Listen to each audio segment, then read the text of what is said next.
পড়ালেখা শেষ করে একটা কোম্পানিতে চাকরির ইন্টারভিউ দিছি। চাকরি হবে বলে মনে হয় না, কারণ বর্তমানে ঘুষ মামা খালুরা না থাকলে কোনো চাকরি পাওয়া যায় না। তারপরও আশায় আছি। ইন্টারভিউ দিয়ে এসে মেসে এসে শুয়ে আছি, কিছুই ভালো লাগছে না। এমন সময় সবচেয়ে কাছের বন্ধু জয়ের ফোন। ঘুম ঘুম চোখে ফোনটা রিসিভ করলাম। কিরে, কই তুই? কেন, কি হয়েছে? কিছু না, আমরা যেখানে প্রতিদিন বসে আড্ডা দিই সেখানে চলে আয়। আচ্ছা, তুই একটু অপেক্ষা কর, আমি আসছি। তারপর ফ্রেশ হয়ে রওনা দিলাম। যেতে যেতে বরং আপনাদের আমার পরিচয়টা দিয়ে যাক। আমি হলাম অভ্র। দুনিয়াতে আপন বলতে কেউ নেই। আর যার সাথে ফোনে কথা বলছিলাম সে হলো আমার কলেজ জীবনের বন্ধু জয়। এখন আপন বলতে সেই আমার কাছের লোক। আপনাদের সাথে কথা বলতে বলতে আমার গন্তব্যে পৌঁছে গেলাম। কিরে, এত জরুরি তলব, কি হয়েছে? তেমন কিছু না। তা তো চাকরির ইন্টারভিউর কি খবর? চাকরিটা কি হবে? তুই তো জানিস বর্তমান এত সহজে চাকরি পাওয়া যায় না। তারপরও তারা বলছে 2 দিন পর জানাবে। আরে তুই কোনো টেনশন করিস না, দেখিস চাকরিটা ঠিক হয়ে যাবে। তাই যেন হয়। তারপর জয়ের সাথে আড্ডা দিয়ে রাতে ম্যাচে ফিরলাম। 2 দিন পর দুপুরবেলায় ম্যাচে শুয়ে আছি, এমন সময় ম্যাচের কেয়ারটেকার এসে একটা চিঠি দিয়ে গেল। চিঠিটা খুলতেই দেখলাম 2 দিন আগে যেই কোম্পানিতে চাকরির ইন্টারভিউ দিছিলাম চিঠিটা সেখান থেকে এসেছে। চিঠিটা পড়ে দেখলাম চাকরিটা হয়ে গেছে। আমি এটা দেখে সাথে সাথে জয়কে ফোন দিলাম। হ্যালো জয়, কোথায় তুই? কেন, কি হয়েছে? আরে ভাই, ফোনে বলা যাবে না, তুই তাড়াতাড়ি দেখা কর। আচ্ছা, আমি এখনই আসছি। তারপর জয় আসলো। এবার বল, কি এমন কথা যা ফোনে বললি না? আরে দোস্ত, তুই তো জানিস যে 2 দিন আগে আমি একটা চাকরির ইন্টারভিউ দিছিলাম। হ্যাঁ, তো কি হয়েছে? আজ সেই কোম্পানি থেকে চিঠি আসছে। তা চিঠিতে কি লেখা আছে? দোস্ত, চাকরিটা হয়ে গেছে। বলিস কি রে, তাড়াতাড়ি ট্রিট দে। আরে বোকা, শুধু কি ট্রিট? চল, আজ আমার পক্ষ থেকে তোকে ডিনার করাবো। তারপর ডিনার শেষে তাড়াতাড়ি চলে আসি, কারণ কাল সকালে আবার জীবনের নতুন একটা ধাপ শুরু হতে চলছে। মানে আমার চাকরি জীবনের শুরু। সকালে ঘুম থেকে উঠে তাড়াতাড়ি অফিসের জন্য তৈরি হয়ে রওনা দিলাম, যাতে প্রথম দিন যে করেই হোক দেরি না হয়। অফিসের লিফটে প্রবেশ করার সময় কিছু একটার সাথে ধাক্কা খেলাম, কিন্তু কিসের সাথে যে ধাক্কা খেলাম তা খেয়াল করি না। পরে এক টিমে বলে উঠল, এই যে মিস্টার, চোখে দেখেন না? জি, আমি না হয় চোখে দেখি না, ঠিক আছে। তা আপনার চোখ কি বাসায় রেখে আসছেন? কি বললেন আপনি? কেন, চোখের সাথে সাথে কি কানেও সমস্যা নাকি যে শুনতে পাননি? আপনার সাহস তো কম না, যাতা বলে যাচ্ছেন। যাতা কোথায় বললাম? ধুর, যত সব ফালতু। কথাটা বলে চলে গেল। আমিও লিফট থেকে নামতে যাব, তখনই এক ছেলে ডাক দিয়ে বলল, কি ভাই, নতুন মনে হচ্ছে? হ্যাঁ। ভাইয়ের ভাগ্যটা মনে হয় ভালো না। কেন ভাই, এমন করে বলছেন কেন? আপনি যে মেয়েটার সাথে এতক্ষণ কথা কাটাকাটি করলেন, আপনি জানেন সে কে? কেন, কে সে? এই অফিসের বসের একমাত্র মেয়ে। বলেন কি? তাহলে তো মনে হয় চাকরিটার হলো না। দেখেন কি আছে কপালে। লোকটার কথা শুনে মনটা খারাপ হয়ে গেল। নিজেকে মারতে ইচ্ছে করছে। কি দরকার ছিল মেয়েটার সাথে কথা কাটাকাটি করার? একটু সরি বললেও তো সব ঠিক হয়ে যেত। এসব কথা ভাবতে ভাবতে বসের কেবিনের দিকে যেতে লাগলাম। কেবিনের সামনে গিয়ে ভয়ে ভয়ে দরজাটা খুলে বললাম, স্যার, আমি কি ভিতরে আসতে পারি? আসুন। তারপর আমি ভিতরে গিয়ে দেখি স্যারের মেয়েও ভিতরে বসে আছে। বসুন। আর তুমি তো নতুন, তাই না? জি স্যার। তা তোমার নামটা জানো কি? অভ্র। চেহারার সাথে নামটাও পুরাই জোকার। কথাটা বলে সে কেবিন থেকে বার হয়ে গেল। ও হচ্ছে আমার মেয়ে রিয়া। ওর কথাই কিছু মনে করো না বাবা, ও একটু এমনই। আসলে মা মরা মেয়েটা আমার আদর যত্নের কমতি রাখিনি, তাই কিছু বলি না। না স্যার, আমি কিছুই মনে করি নাই। মনে মনে আল্লাহকে অসংখ্য ধন্যবাদ দিলাম, কারণ রিয়া স্যারকে কিছুই বলে নাই। রিয়ার নামটা যেমন সুন্দর, রিয়া দেখতেও অনেক সুন্দর, শুধু একটু রাগী। তাহলে যাও, তাহলে আজ থেকে কাজে লেগে পড়ো। তারপর স্যারের কেবিন থেকে বের হয়ে গেলাম। ম্যানেজার সাহেব আমাকে একটা কেবিন দেখিয়ে দিলেন। আমি গিয়ে সেখানে বসলাম। এইভাবে সময়টা খুব ভালোই কাটছিল।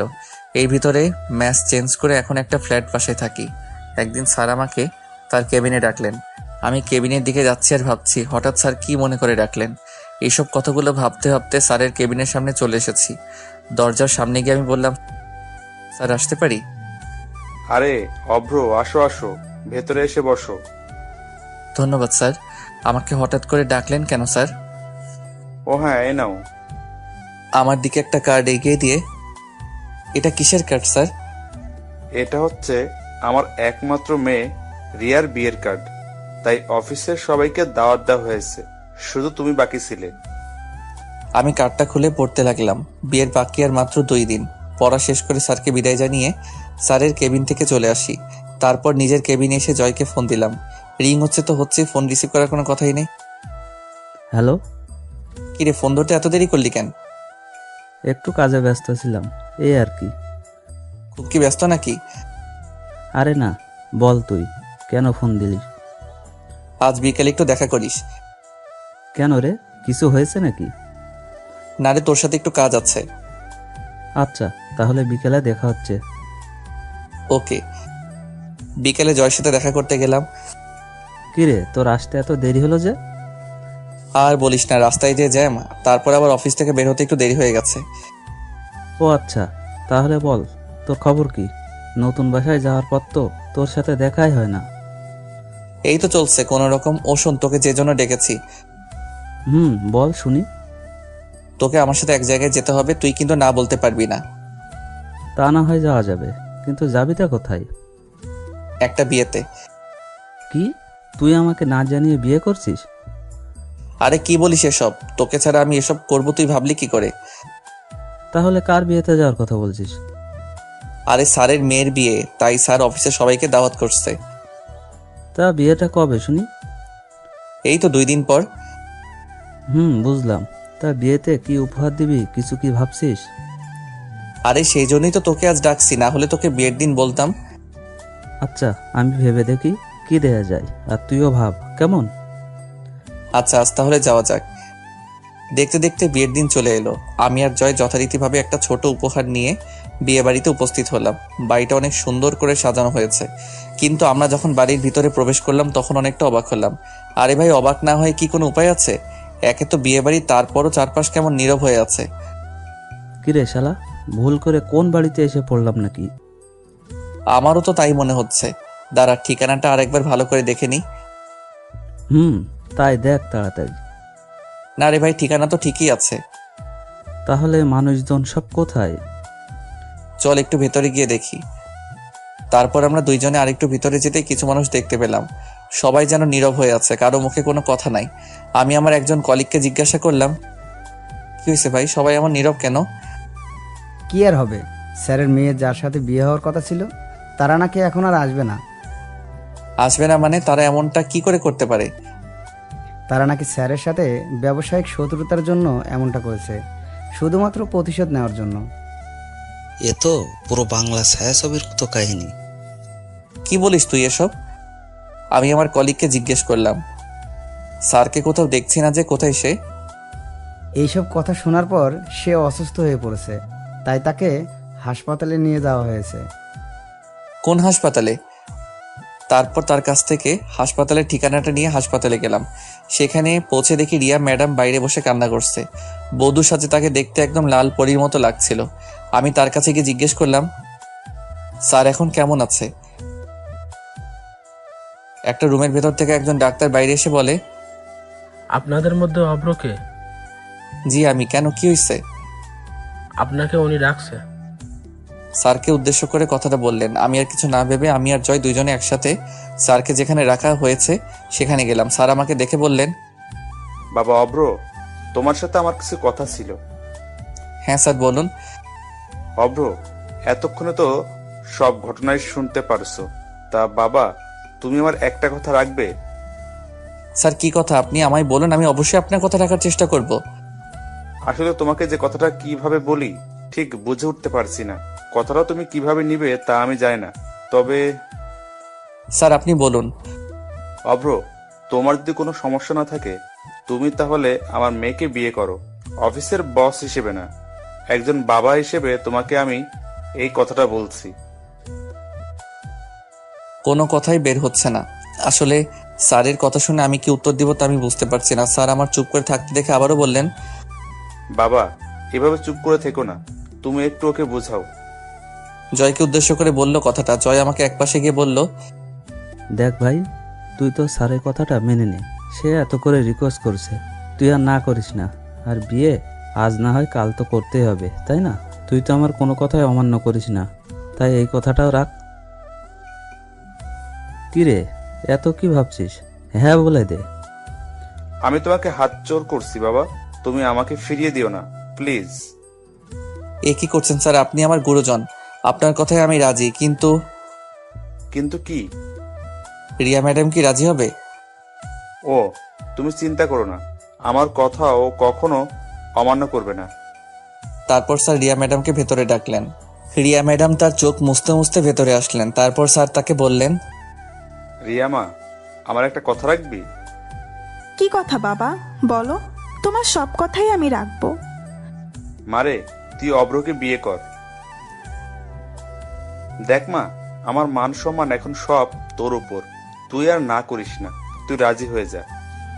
বাবা, তুমি যা ভালো বুঝো তাই করো তাহলে। তোমায় বলেছি না, আমার মেয়ে কখনো আমার কথার অবাধ্য হবে না। তাহলে আজই তোমাদের বিয়ে হবে। যা আপনি ভালো মনে করবেন। তাহলে আমি একটু আসি, তোরা একটু অপেক্ষা কর। তুই আবার কোথায় যাবি এখন? বারে, তোর বিয়ে, তোর ভাবিকে একটু জানাতে হবে না? এই কথা বলে বাইরে চলে গেল জয়। চলো তাহলে বাসায় যাওয়া যাক। আমাদের দুইজনের উদ্দেশ্য করে বলল কথাটা। কিন্তু তোমার শরীর তো ভালো নেই। না রে মা, তোর বিয়ে হলে আমার শরীর এমনিতে ঠিক হয়ে যাবে। তারপর স্যার আর আমরা সবাই মিলে স্যারের বাসায় গেলাম। আরে বুঝতে পারছেন না কেন যাচ্ছি? আরে ভাই, আজ যে আমার বিয়ে। অবশেষে আমাদের বিয়েটা খুব ভালোভাবে হয়ে গেল। এখন আমি বাসর ঘরে বাইরে জয়ের সাথে দাঁড়িয়ে আছি। জয় আমাকে জোর করে বাসর ঘরে ঢুকিয়ে দিল। আমি ঘরে প্রবেশ করে দেখি রিয়া ম্যাডাম বিছানায় বসে আছে। আমি আস্তে করে দরজাটা লাগিয়ে ঘুরে দেখি রিয়া ম্যাডাম আমার সামনে দাঁড়িয়ে আছে।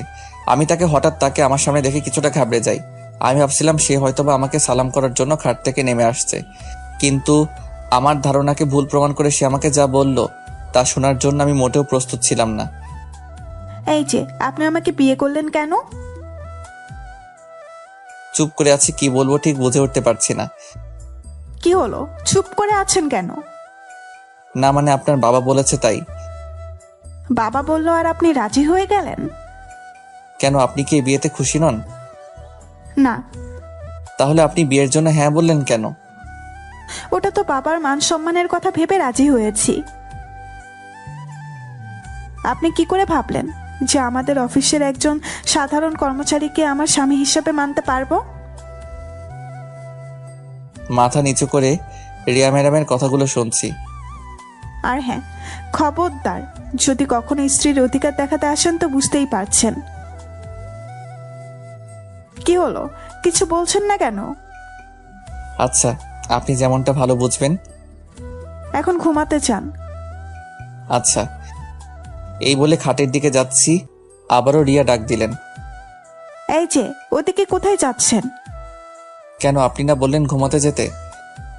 আপনাকে কি খাটে গিয়ে ঘুমাতে বলছি? যত সব। তাহলে আমি কোথায় শুব? আমি কি জানি, যেখানে খুশি সেখানে শুবেন, কিন্তু খাটে না। তারপর আমি কি আর করব, বালিশ নিয়ে বাইরে যাচ্ছি। রিয়া পেছন থেকে আবার ডাক দিলেন। এ কি, বাইরে কোথায় যাচ্ছেন? কেন, অন্য রুমে যাচ্ছি। না, অন্য রুমে যাওয়ার দরকার নাই। আপনি এই ঘরে সোফায় শুয়ে পড়েন। কি? এত অবাক হওয়ার কিছু নেই। এখন যদি বাইরে যান, এটা যদি অন্য কেউ দেখে তাহলে আমাকে খারাপ ভাববে। উফ, মেয়ের মাথায় বুদ্ধি আছে বলতে হবে। এই কিছু বললেন মনে হয় আপনি? না না, কিছু বলি নাই তো। সত্যিই তো? হ্যাঁ সত্যি, আমি কিছুই বলি নাই। তারপর আর কি করার, চুপচাপ সোফায় গিয়ে শুয়ে পড়লাম। একটু পর আমি আবার বললাম, কি হলো, লাইটটা বন্ধ করছেন না কেন? যদি লাইট বন্ধ করলে আপনি খারাপ কিছু করেন? কি, আমাকে দেখে কি আপনার এমন মনে হয়? না, আপনাকে দেখে ঠিক মনে হয় না, তারপরেও তো বলা যায় না কার মনে কি চলে। আমি কিছুটা রাগ করে রুম থেকে বাইর হয়ে চলে যাচ্ছি, তখন আবার রিয়া বলল, এ কি, আবার কোথায় যাচ্ছেন? কেন, আমি এই রুমে থাকলে তো খারাপ কিছু করতে পারি, তাই আমি চলে যাচ্ছি। এই না না, আর বাইরে যেতে হবে না, আমি লাইট বন্ধ করে দিচ্ছি। কিন্তু আবার কিন্তু কি? তাহলে ড্রিম লাইটটা জ্বালিয়ে রাখি। ওকে রাখেন। দূর, মেজাজটাই খারাপ করে দিল। তারপর সে লাইটটা বন্ধ করলো ঠিকই, কিন্তু ডিম লাইটটা জ্বালিয়ে রাখছে। আমি আর কিছু না বলে ঘুমানোর চেষ্টা করছি, কিন্তু কিছুতেই ঘুম আসছে না। আপনারই বলুন, সোফায় শুলে কারো ঘুম আসে? তারপরও চেষ্টা করছি। কতই না স্বপ্ন ছিল আজকের এই দিনটাকে নিয়ে। ভেবেছিলাম বাসর ঘর কতই না সুন্দর হয়, আর আজ দেখছি রিয়ার দিকে তাকিয়ে দেখে সে ঘুমিয়ে গেছে। তার মুখটা দেখতে একদম নিষ্পাপ বাচ্চাদের মতো লাগছিল। যতই ওর দিকে তাকিয়ে থাকছি ততই ওর মায়ায় পড়ে যাচ্ছি। ওর মুখের দিকে তাকিয়ে থাকতে থাকতে কখন যে ঘুমিয়ে গেছি মনে নাই। সকালের দিকে শরীরে পানি পড়ছে। আমি ভাবলাম হয়তোবা স্বপ্নের মধ্যে বৃষ্টি পড়ছে, তাই সেদিকে কোনো খেয়ালই দেই নাই। একটু পর যখন আবার পানি দিল তখন বুঝলাম না এটা কোনো স্বপ্ন না কে যেন আমার গায়ে পানি ঢেলে দিছে। ঘুম ঘুম চোখে তাকিয়ে দেখি রিয়া কোমরে হাত দিয়ে দাঁড়িয়ে আছে। তাকে দেখতে তখন খুব সুন্দর লাগছিল, এমনিতেও সুন্দর, তারপর আবার শাড়ি পরেছে। একটু পর রিয়ার কথাই বাস্তবে ফিরে আসলাম। কি হলো, এভাবে তাকিয়ে কি দেখছেন? তোমায় দেখছিলাম। কি? না মানে এত সকালে এই শীতের ভিতর শরীরে পানি দিলেন কেন? এত সকাল মানে ঘড়ির দিকে তাকিয়ে দেখেন একবার। এই রে, এ তো অনেক দেরি হয়ে গেছে রে। যাও তাড়াতাড়ি খাবারের ব্যবস্থা করো, আমার খুব ক্ষুধা লাগছে। যান তাহলে ওইদিকে রান্নাঘর, রান্না করেন গিয়ে। কি, আমি রান্না করব মানে? তাহলে কে রান্না করবে? আমি রান্না করতে পারি না, আপনি গিয়ে রান্না করেন তাড়াতাড়ি। কি, মেয়ে মানুষ হয়ে রান্না করতে পারেন না? দেখুন, এসব কথা শুনতে চাই না, যান গিয়ে রান্না করেন। এই ছিল কপালে?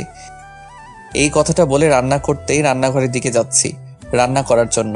আসলে আগে একা থাকতাম, তাই একটু একটু রান্না করতে পারি। রান্না শেষ করে আমি যখন আসলাম, এসে তো আমি তখন পুরাই অবাক। আমার অবাক হওয়ার কারণ হচ্ছে, আমি যখন রান্নাঘর থেকে বের হলাম তখন দেখি রিয়া টেবিলে বসে বসে খাবার খাচ্ছে। আমি তার কাছে গিয়ে তাকে বললাম, আপনি খাবার কোথায় পেলেন? কোনো কিছু না বলে শুধু খাবার খাই। কি হলো, কিছু বলছেন না কেন? ভাবি এসেছে খাবার নিয়ে।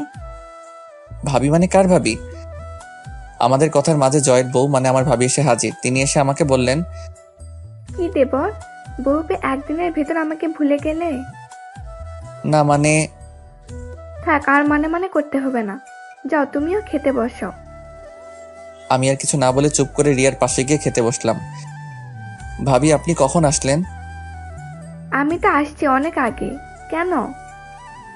না কিছু না, এমনি জিজ্ঞেস করলাম। তারপর আমি রিয়ার দিকে তাকিয়ে দেখি সে মিটমিট করে হাসছে, আর এদিকে আমার রাগ হচ্ছে। ওই ভাবি আসছে, তা আপনি একটিবার আমাকে ডাক দিতে তো পারতেন।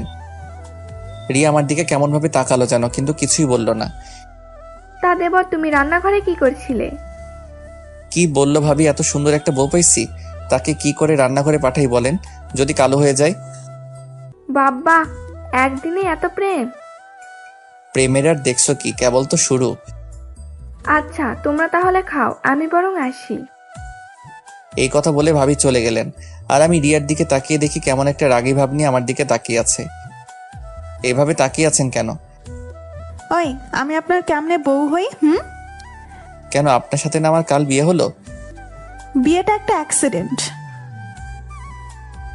আর হ্যাঁ, আপনি ভাবলেন কি করে যে আমার বাবার অফিসের একজন সামান্য কর্মচারীকে স্বামী হিসাবে মেনে নিব?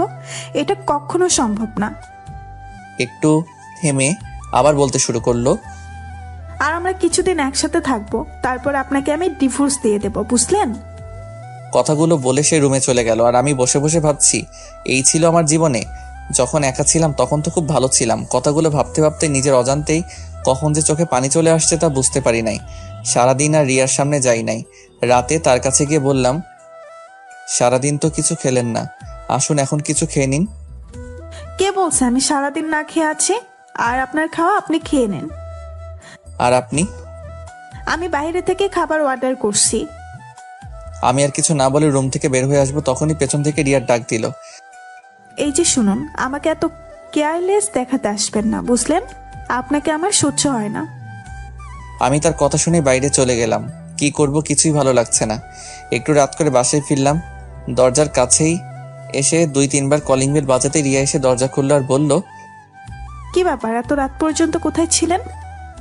একটু কাজ ছিল। কি এমন কাজ যে রাত পর্যন্ত বাইরে থাকতে হবে? আমি আর কিছু না বলে সোজা রুমে চলে গেলাম। গিয়ে সোফায় শুয়ে পড়লাম। রিয়াও আমার পিছু পিছু আসলো এবং খাটে গিয়ে বসে পড়লো। দুইজনেই নীরব হয়ে আছি। একটু পর নীরবতা ভেঙে আমি বলতে শুরু করলাম, আপনাকে আমি ডিভোর্স দিয়ে দিব। সত্যি? সত্যি। তবে তবে কি? আমাদের 6 মাস একসাথে থাকতে হবে। আপনাকে তো আমি একদমই সহ্য করতে পারছি না, আর আপনি বলছেন 6 মাস একসাথে থাকার কথা। কি করবেন বলুন? কিছু পেতে হলে একটু তো কষ্ট করতে হবে। আর 6 মাসই তো, দেখতে দেখতে চলে যাবে। ঠিক আছে। রাতে দুইজনের ভিতর আর কোনো কথাই হয়নি। সকালে ঘুম থেকে উঠে দেখি রিয়া এখনো ঘুমিয়ে আছে, তাই তাকে আর জাগালাম না। সত্যি ঘুমন্ত অবস্থায় রিয়াকে একদম নিষ্পাপ শিশুর মতো মনে হচ্ছে। আমি হালকা পাতলা নাস্তা তৈরি করে রিয়ার জন্য ডেকে অফিসের জন্য বেরিয়ে পড়লাম। অফিসে যেতেই স্যারের সাথে দেখা। আরে অব্র বাবা যে, তুমি অফিসে আসতে গেলে কেন? আর কয়দিন পরে আসতে পারতে। না স্যার, আসলে কিছু পুরন কাজ আছে, ওগুলো করতে হবে। ও আচ্ছা, তারপরও? না স্যার, আমার কোনো সমস্যা নাই। আচ্ছা, তাহলে একটু পর আমার কেবিনে এসে দেখা করো, কেমন? ঠিক আছে স্যার। তারপর আমি আমার কেবিনে এসে বসে বসে কাজ করছি। তখন স্যারের ফোন। আমি ফোন রিসিভ করতেই, অব্র, এখন আমার কেবিনে এসে দেখা করো। এই কথাটা বলেই ফোনটা কেটে দিল। তারপর আমি স্যারের কেবিনে গেলাম। তখন স্যার আমাকে বসতে দিয়ে বলতে শুরু করলেন, অব্র, তুমি তো জানো যে রিয়া আমার একমাত্র সন্তান। ও ছাড়া আমার আর কেউ নেই। আপনার কথা আমি ঠিক বুঝতে পারছি না। এই যে আমার এই যে সম্পত্তি দেখছো, সবই তো এখন তোমাদের। তাই বলছিলাম কি, তুমি যদি এখন আমার কোম্পানির দায়িত্বটা নিতে। সরি স্যার, আমাকে মাফ করবেন। আমি আপনার এই কথাটি রাখতে পারবো না। কিন্তু কেন বাবা? আমি আপনার মেয়ের স্বামী বলে আপনি আমাকে আপনার কোম্পানির দায়িত্ব দিতে চাচ্ছেন, কিন্তু আমি এটা চাই না। আমি বিয়ের আগে যেমন আপনার অফিসের কর্মচারী ছিলাম, আমি চাই এখনো কর্মচারী হিসেবে থাকতে। কি বলবো বাবা তোমায়, তোমার প্রতি আমি এমনিতেই কৃতজ্ঞ। তারপরও আজ তোমার কথা শুনে গর্বে আমার বুকটা ভরে গেছে বাবা। কথাগুলো কেঁদে কেঁদে বললেন। এ কি স্যার, আপনি কাঁদছেন কেন? আমার মেয়ের অনেক সৌভাগ্য যে তোমার মতো একজনকে জীবন সঙ্গী হিসেবে পেয়েছে। স্যারের মুখে এই কথা শোনার পর আমার মুখ দিয়ে আর একটা কথাও বের হচ্ছে না, শুধু দু চোখ দিয়ে পানি পড়ছে। তারপর স্যারের কাছ থেকে বিদায় নিয়ে নিজের কেবিনে এসে বসে আছি, কিন্তু কাজে মন দিতেই পারছি না। তারপর অফিস ছুটি হলে বাসায় আসলাম। বাসায় এসে কলিং বেল বাজানোর কিছুক্ষণ পর এসে রিয়া দরজা খুলে দিয়ে চলে গেল। আমি ভেতরে প্রবেশ করার পর খাবার টেবিলের দিকে চোখ যেতেই মনটা খারাপ হয়ে গেল, কারণ আমি সকালে যে খাবার রিয়ার জন্য রেখে গেছিলাম সে খাবার এখনো সেখানে আছে। তার মানে রিয়া আমার বানানো খাবার খায়নি। এটা দেখে আমার মন আরো খারাপ হয়ে গেল। এর ভিতর জয়ের ফোন। আমি ফোন রিসিভ করতেই, হ্যালো। কিরে বন্ধু, বিয়ে করে আমাদের একদম ভুলে গেলি নাকি? কি যে বলিস তুই, তোকে কি কখনো ভুলতে পারি? বুঝলি তো, নতুন বউ নিয়ে খুব সুখে আছো মনে হচ্ছে। সুখে আছি না ছাই, তোকে যদি বলতে পারতাম কেমন সুখে আছি তাহলে তুই বুঝতে পারতি। কিরে চুপ করে আছিস কেন? কই চুপ করে থাকলাম? আচ্ছা, যদি ফ্রি থাকিস তাহলে দেখা করি। হ্যাঁ রে, ফ্রি আছি। তাহলে চলে আয় সেই জায়গায়। আচ্ছা তুই অপেক্ষা কর। তারপর আমি বাসা থেকে বের হতে যাব, তখনই রিয়া আমাকে পেছন থেকে ডাক দিল। কোথায় যাও? কেন, কি হয়েছে? না কিছু হয়নি, কিন্তু তুমি রাত করে বাড়ি আসবে, এতে আমার ঘুমের অসুবিধা হয়। আপনাকে জেগে থাকতে হবে না, আপনি বরং ঘুমিয়ে থাকবেন। তাহলে দরজা খুলবে কে? আমার কাছে দরজার আলাদা চাবি আছে, আপনি দরজায় তালা দিয়ে শুয়ে থাকবেন, সমস্যা নাই। ঠিক আছে। জানি না তোমাকে কিভাবে এতদিন সহ্য করব। এই কথাটা বলে রিয়া চলে গেল, আর আমিও বাসা থেকে বের হয়ে জয়ের কাছে গেলাম। কিরে আসতে এত দেরি করলি কেন? এই তো জ্যাম ছিল। ও আচ্ছা, তাহলে বল কেমন উপভোগ করছিস বিবাহিত জীবন? আরে বিবাহিত জীবন আর শুরু করলাম কোথায়, মাত্র তো 2 দিন হলো। তোর ভাগ্যটা অনেক ভালো, এত বড় লোকের মেয়ে তোর ঘরের বউ। বন্ধু, তার বলতে হবে না। মনের ভিতর কষ্ট রেখে মুখে একটা হাসি দিয়ে কথাটা বললাম। শোন, তোকে যে জন্য ডাকা হয়েছে, বল তাহলে। মানে আমাদের ভার্সিটির কিছু বন্ধু বান্ধব তোর বউকে দেখতে চাইছে। আমি বলেছি তোর কাছে শুনে তাদের জানাবো। জয়ের কথাটা শুনে চিন্তায় পড়ে গেলাম, কি করে রিয়াকে এই কথাটা বলি। সে তো কিছুতেই রাজি হতে চাইবে না, আর জয়কে বা না করি কিভাবে। কি হলো, চুপ করে আছিস কেন? কোনো সমস্যা? না, কোনো সমস্যা নাই। আমি বরং বাসায় গিয়ে তোকে ফোন করে জানাবো এই বিষয়ে। আচ্ছা ঠিক আছে। জয় আর আমি আরো কিছু কথা বলে যে যার বাসায় চলে আসলাম। বাসায় এসে দরজা খুলে ভেতরে প্রবেশ করলাম। রুমে গিয়ে দেখি রিয়া ঘুমিয়ে আছে। ঘুমিয়ে থাকা অবস্থায় তাকে দেখতে অনেক সুন্দর লাগছে। রাতে আর তাকে ঘুম থেকে ডাকলাম না, আমি সোফায় গিয়ে শুয়ে পড়লাম। সকালে ঘুম থেকে উঠে যথারীতিভাবে আমি রিয়ার জন্য নাস্তা বানিয়ে টেবিলে রেখে অফিসের উদ্দেশ্যে ঘর থেকে বের হয়ে আসি। রিয়া তখনও ঘুমিয়ে আছে।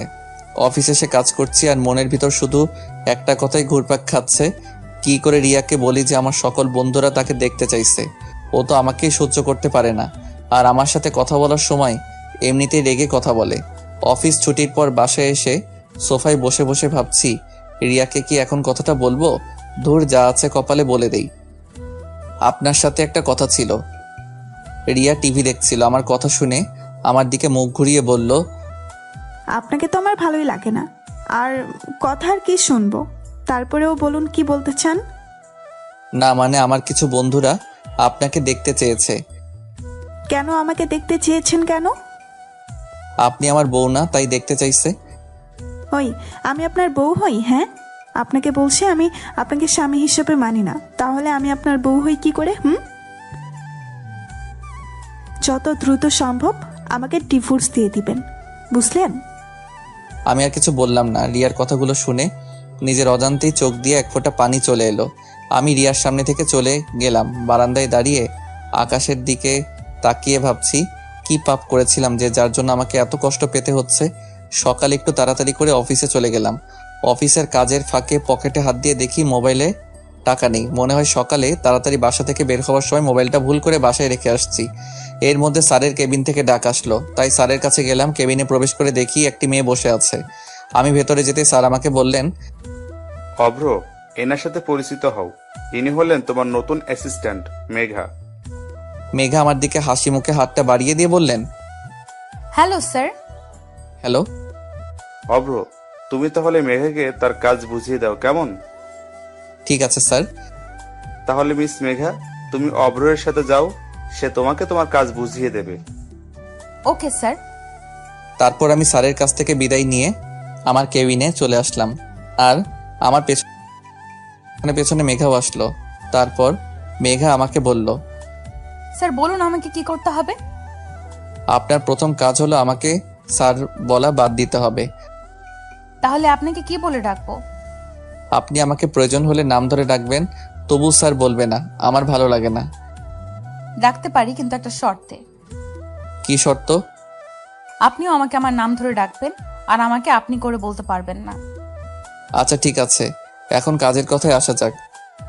ঠিক আছে। ওই যে কেবিনটা দেখছেন, ওটা এখন থেকে আপনার কেবিন। বাহ, ভালো তো, আপনার পাশে থাকা যাবে। কি বললেন? না কিছু না। তাহলে এখন আপনি আপনার কাজে যান। আবার আপনি করে বলছেন? আচ্ছা সরি, কেমন? যাও, তুমি তোমার কাজে যাও। এবার হয়েছে? হ্যাঁ। তারপর আমি আমার কাজ করতে লাগলাম। অফিস ছুটি হলে আমি রিক্সার জন্য বাইরে দাঁড়িয়ে আছি। তখনই মেঘা আসলো। মেঘা এসে বলল, কি ব্যাপার, তুমি এখনো এখানে দাঁড়িয়ে কেন? রিক্সার জন্য দাঁড়িয়ে আছি। ও আচ্ছা, তা তোমার বাসা কোথায়? কেন? না মানে যদি কিছু মনে না করো, আমি তোমাকে তোমার বাসায় পৌঁছে দিতে পারি। আরে তুমি যাও, আমি ঠিকই রিক্সা পেয়ে যাব। আরে আসো তো। অনেকটা জোর করে আমাকে তার সাথে রিক্সায় তুলে নিল। আমিও রিক্সায় উঠে তার থেকে একটু দূরে বসার চেষ্টা করছি, যেন তার শরীরের সাথে টাচ না লাগে। আমার এই কাজ দেখে মেঘা বলল, আপনার কি কোনো সমস্যা আছে? কই না তো। তাহলে এত দূরে সরে বসে আছেন কেন? না ঠিক আছে, আমার কোনো সমস্যা হচ্ছে না। কিন্তু আমার সমস্যা হচ্ছে। কি সমস্যা? তুমি যেখানে বসে আছো, যদি একটি ঝাঁকি লাগে তুমি তো পড়ে যাবে। তখন তো রাস্তার মানুষ ভাববে আমি তোমাকে ধাক্কা দিয়ে ফেলে দিছি। কি হলো, আমার দিকে এগিয়ে বসুন। তারপর আর কি করার, বাধ্য হয়ে তার দিকে এগিয়ে বসা লাগলো। এই মামা, রিক্সা থামাও। কেন রিক্সা থামাতে বলছো? কারণ আমার বাসার কাছে চলে আসছি। ও আচ্ছা, তাহলে বাই, কাল আবার দেখা হবে। এই কথা বলে মেঘা চলে গেল, আর আমি বাসার দিকে যাচ্ছি। বাসায় গিয়ে আমি যা দেখলাম তা দেখে তো আমি পুরাই অবাক। আপনারা হয়তোবা ভাবছেন আমি অবাক হলাম কেন, তাহলে শুনুন আপনাদের বলি। আমি বাসার ভিতর প্রবেশ করতে দেখে আমার সকল বন্ধুরা আমার বাসায় আসছে। এর মধ্যে জয় এসে বলে, কিরে, কেমন সারপ্রাইজ দিলাম? তোরা কখন আসলি? আমরা আসছি তো অনেক আগে। আমি মনে মনে ভাবছি, না জানি রিয়া কি করে, ও তো মনে হয় অনেক রেগে আছে। এখন এদের সামনে ওকে ম্যানেজ করি কিভাবে? আরে সকালে যখন ফোন দিলাম তখন তোর ফোন ভাবি রিসিভ করে, তারপর এইটুকু বলে থেমে যাই, আর আমি বাকি কথাটুকু শোনার জন্য আগ্রহ নিয়ে জিজ্ঞাসা করলাম, তারপর কি বল, আবার থামলি কেন? তারপর ভাবিকে সব খুলে বললাম যে আমাদের বন্ধুরা তাকে দেখতে চায়, আর ভাবিও আমাকে বলল চলে আসতে, তাই সবাইকে নিয়ে চলে আসলাম। জয়ের কথা শুনে আমি আমার কানকে বিশ্বাস করতে পারছি না যে রিয়া ওকে এই কথাগুলো বলেছে। একটু পর দেখলাম নাস্তা হাতে রিয়া আর ভাবি আসছে। রিয়াকে দেখে তো আমি অবাক, কারণ রিয়া আজ শাড়ি পরেছে, এতে তাকে আরো সুন্দর দেখা যাচ্ছে। আমি রিয়ার দিকে তাকিয়ে আছি, এমন সময় রিয়ার চোখে চোখ পড়তে সে আমার দিকে রাগীভাবে তাকালো, আর আমি তখন মাথা নিচু করে নিলাম। বন্ধুরা সবাই চলে যাওয়ার পর আমি রিয়ার কাছে গিয়ে যে ওকে বললাম, রিয়া তোমাকে অসংখ্য ধন্যবাদ। হয়েছে, আর ধন্যবাদ দিতে হবে না, আমি সব বুঝতে পারছি। এগুলো সব আপনারই প্ল্যান। আমার প্ল্যান মানে? কি মনে করো তুমি আমি কিছু বুঝি না? বারে, আমি আবার কি করলাম বলবে তো? তুমি তো আজ ইচ্ছে করে মোবাইলটা বাসায় রেখে গেছো যাতে তোমার বন্ধু আমাকে ফোন দিয়ে এসব বলে, আর আমি রাজি হয়ে যাই। আর তুমি ভালো করেই জানতে আমি তোমাকে না বলতে পারবো না। বিশ্বাস করো, এসব কিছুই আমি জানি না, আর আমি সত্যি বলছি, মোবাইলটা আমি ভুল করে রেখে গেছিলাম। হয়েছে, আমার সামনে আর ভালো সাজা লাগবে না, যত সব। কথাটা বলে রুমে চলে গেল। এইভাবেই দিনকাল চলছিল আমাদের। এতদিন হয়ে গেছে, কিন্তু এখনো আমার প্রতি তার কোনো ভালোবাসা বা ভালো ব্যবহারও করি নাই, কিন্তু আমি আস্তে আস্তে রিয়াকে ভালোবেসে ফেলছি। একদিন শুক্রবারে অফিস বন্ধ, তাই সকালে শুয়ে আছি। একটু পর বুঝতে পারলাম কে যেন আমাকে ডাকছে। আমি চোখ খুলে দেখি রিয়া আমাকে ডাকছে। আমি এটা দেখে আবার চোখ বন্ধ করে নিলাম। আমার কাছে মনে হচ্ছে আমি স্বপ্ন দেখছি, কারণ রিয়া আমার সাথে ঠিক মতো কথাই বলে না, আজ এত ভালোবেসে ডাকছে। এসব কথা চোখ বন্ধ করে ভাবছি, কিন্তু একটু পর আমার শরীরে পানি ঢেলে দিল, আর আমি সাথে সাথে লাফ দিয়ে উঠলাম। আমার এভাবে লাফ দিয়ে ওঠা দেখে রিয়া হেসে দিল। আমি অপলক দৃষ্টিতে তার হাসি মাখা মুখটার দিকে তাকিয়ে আছি। এই যে মিস্টার, শুক্রবার বলে ঘুমিয়ে থাকলে চলবে? যাও এখনই ফ্রেশ হয়ে এসো, আমি নাস্তা তৈরি করছি। ওর কথাগুলো যেন আমার বিশ্বাসই হচ্ছে না। কি হলো, এভাবে তাকিয়ে কি দেখছো? মনে হয় আমাকে আজই প্রথম দেখছো? উফ, যাও তো, খুব ক্ষুধা লাগছে, তাড়াতাড়ি ফ্রেশ হয়ে আসো। আমার দিকে তোয়ালেটা দিয়ে কথাটা বলে সে রান্নাঘরে চলে গেল। আমি ভাবছি আজ রিয়ার আবার কি হলো, নাকি আমি কোনো স্বপ্ন দেখছি? না, এটা তো কোনো স্বপ্ন না, যা ঘটছে সবই তো আমার সাথে ঘটছে। আমার তো বিশ্বাসই হচ্ছে না। তারপর আমি ফ্রেশ হয়ে বাইরে আসতে দেখি রিয়ার বাবা, মানে আমার স্যার, সোফায় বসে আছে। এবার আমি সবকিছু বুঝতে পারছি, কেন রিয়া আমার সাথে আজ কেন এত ভালো ব্যবহার করছে। তারপর সবাই বসে একসাথে নাস্তা করছি। এমন সময় স্যার বললেন, তা বাবা অভ্র, তুমি সোফায় কেন শুয়েছিলে? কি বলবো স্যার, আপনি যদি সত্যিটা শুনেন তাহলে বুঝতেন আমি কেন সোফায় শুয়েছিলাম। কি হলো বাবা, চুপ করে আছো কেন? আমার চুপ করে থাকতে দেখে রিয়া বলল, বাবা, ও কি বলবে? আমি বলছি কেন ও সোফায় শুয়েছিল। না জানি এখন আবার কোন সত্যটা বলবে কে জানে। বাবা জানো, তোমার জামাই খুব খারাপ। কেন রে, ও আবার কি করলো? কি করেনি তাই বলো? আমি কাল রাতে বললাম আমাকে যেন আজ ঘুরতে নিয়ে যায়, কিন্তু ও কিছুতেই রাজি হলো না। তার এক কথা, আমাকে ঘুরতে নিয়ে যেতে পারবে না, তাই আমি তাকে শাস্তি হিসাবে সোফায় শুতে দিচ্ছি। হায় হায়, মাইয়া কয় কে তো দেখি মিথ্যা বলায়ও পটু। আমি অবাক দৃষ্টিতে রিয়ার দিকে তাকিয়ে আছি। না অভ্র, তুমি কিন্তু কাজটা একদম ঠিক করনি। না স্যার, আসলে না, আমি আর কিছুই শুনতে চাই না। আমি চাই তোমরা দুজনে আজ কোথাও থেকে ঘুরে আসো। ঠিক আছে। কি, এখনো রাজি হলে কেন? আমার দিকে তাকিয়ে একটা মুচকি হাসি দিয়ে কথাটা বলল। তাহলে তোমরা বরং আমার গাড়িটা নিয়ে যাও, কেমন? সরি স্যার, মাফ করবেন, আমি আপনার গাড়ি নিয়ে ঘুরতে যেতে পারবো না। কেন গাড়ি নিতে পারবে না? কারণ আমি চাই না যে আমার স্ত্রীকে তার বাবার টাকায় ঘোরাতে। আমার নিজের যতটুকু সামর্থ্য আছে তাই দিয়ে আমি তার সব ইচ্ছা পূরণ করার চেষ্টা করব। অব্র, তোমাকে যতই দেখছি ততই অবাক হচ্ছি আমি। বাবা, ও কিন্তু তোমাকে অপমান করছে। না রে মা, ও তো ঠিক কথাই বলেছে। না বাবা। পুরো কথা বলতে না দিয়ে স্যারের ফোন আসলো, তাই তিনি ফোনে কথা বলছেন।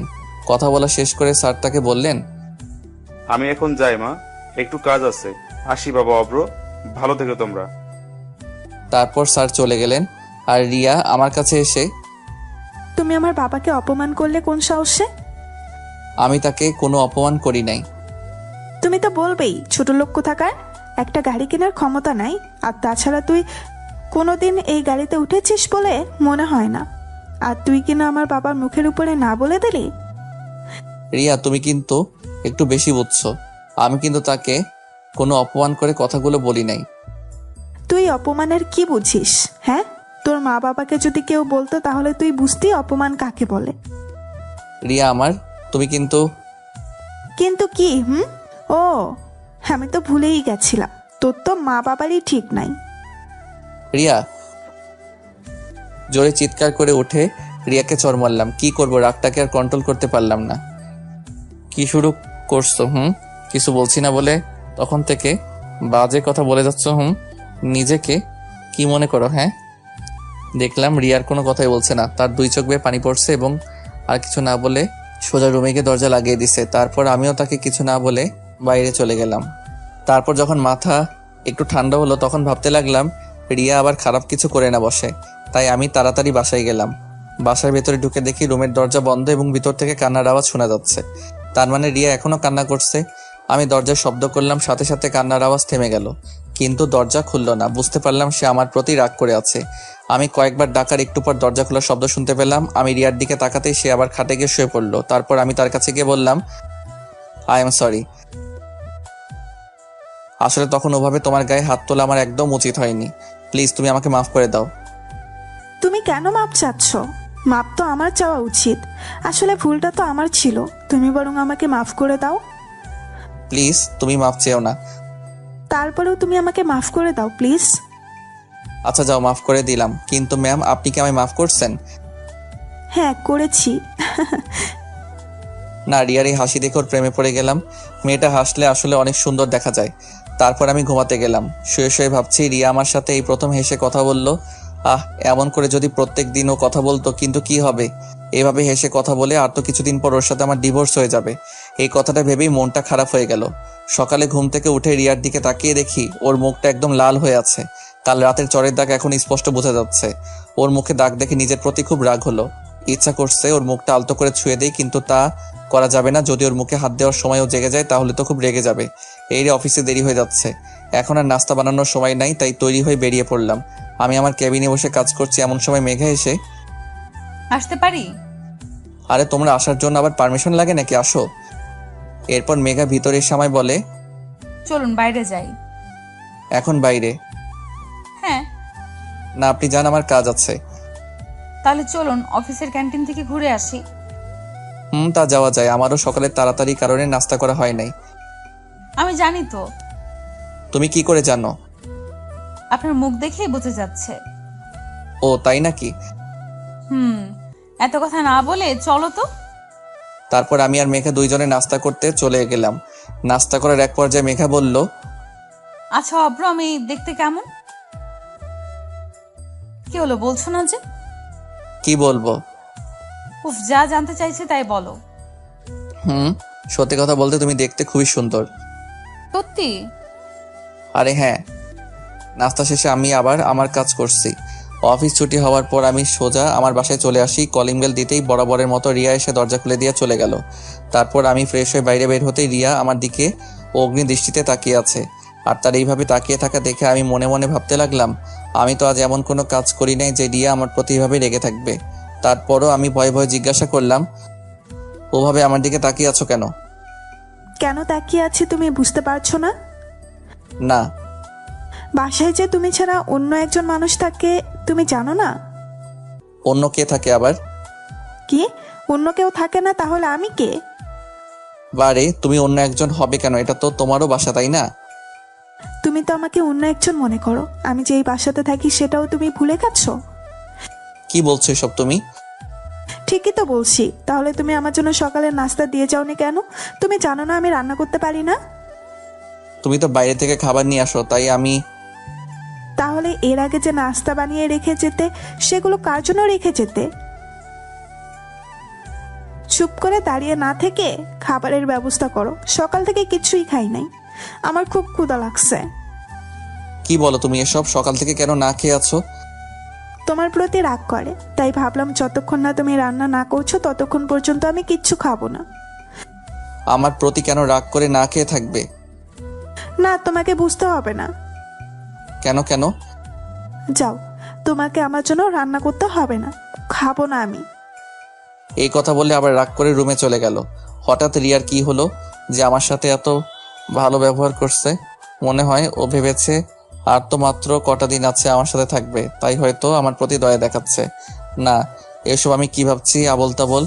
যাই এখন রান্নাঘরে গিয়ে রিয়ার ফেভারিট কিছু রান্না করে নিয়ে আসি। এই যে আমি তো রিয়ার কি কি পছন্দ তাই জানি না, এখন কি করি? অনেক ভাবার পর একটা বুদ্ধি মাথায় এলো। দেখি কাজে লাগিয়ে দিলাম ফোন স্যারকে, মানে রিয়ার বাবাকে। আরে অভ্র বাবা যে, কেমন আছো?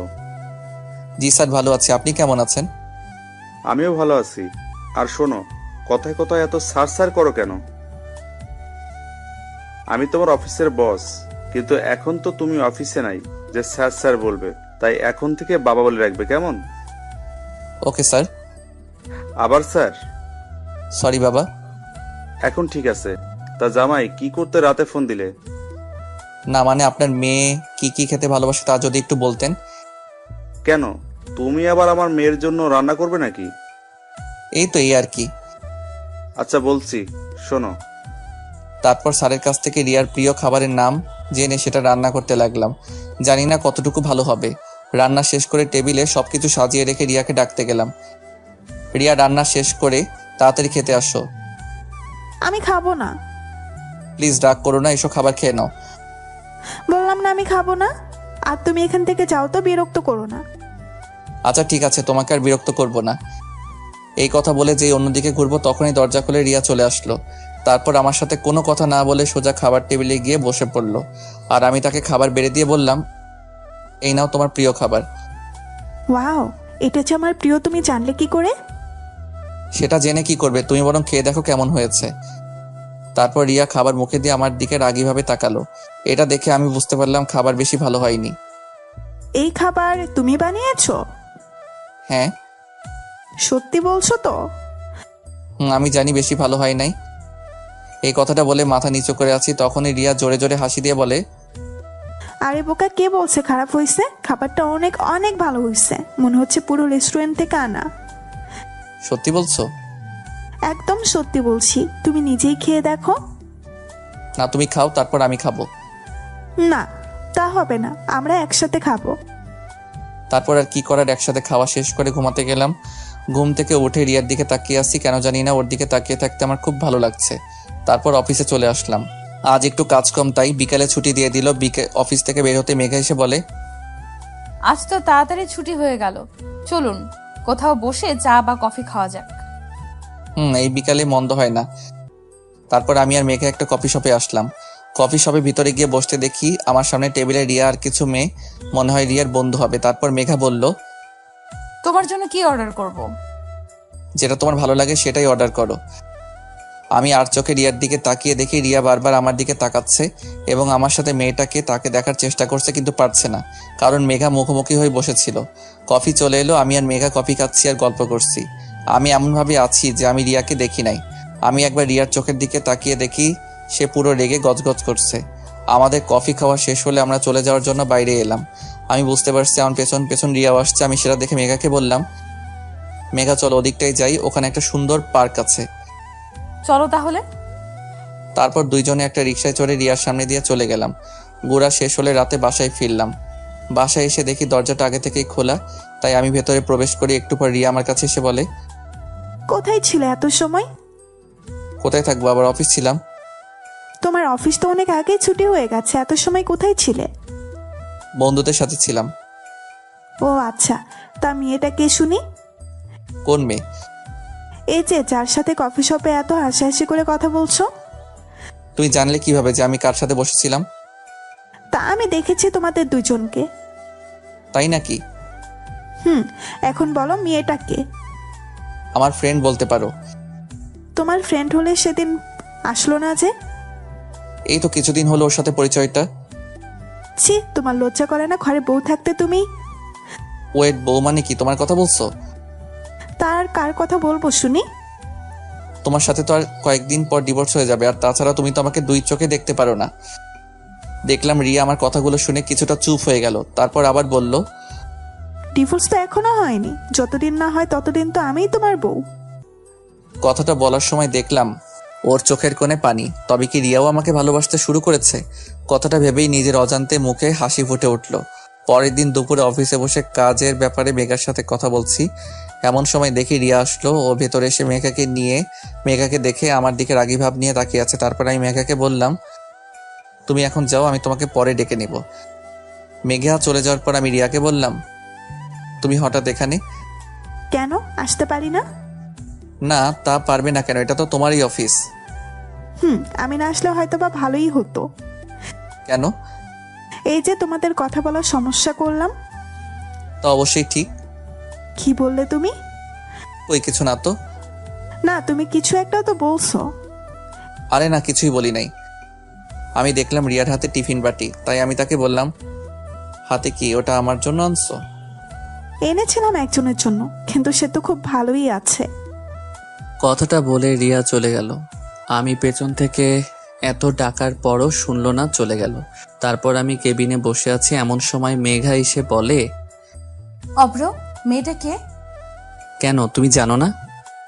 জানলে তোমায় জিজ্ঞেস করতাম নাকি?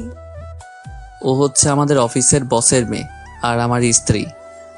কি, তোমার স্ত্রী? হ্যাঁ। কই, আগে তো বলো নাই কখনো। তুমিও তো জানতে চাও নাই। ও আচ্ছা। কি ব্যাপার, তোমার চোখে পানি কেন? কই পানি? বলে নিজের হাত দিয়ে চোখটা মুছলো। আমি দেখতে পাচ্ছি তোমার চোখে পানি। মনে হয় চোখে কিছু পড়েছে। কই দেখি তো। না, তোমাকে দেখতে হবে না।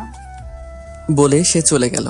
অফিস ছুটি হওয়ার পর কোথাও মেঘাকে দেখলাম না। তারপর আমি বাসায় চলে আসি। বাসায় এসে ফ্রেশ হয়ে রান্না করতে যাব, তখনই রিয়া এসে বলে, তোমাকে আজ রান্না করা লাগবে না। তাহলে রাতে খাবো কি? আজ আমি রান্না করছি। কি বলো তুমি?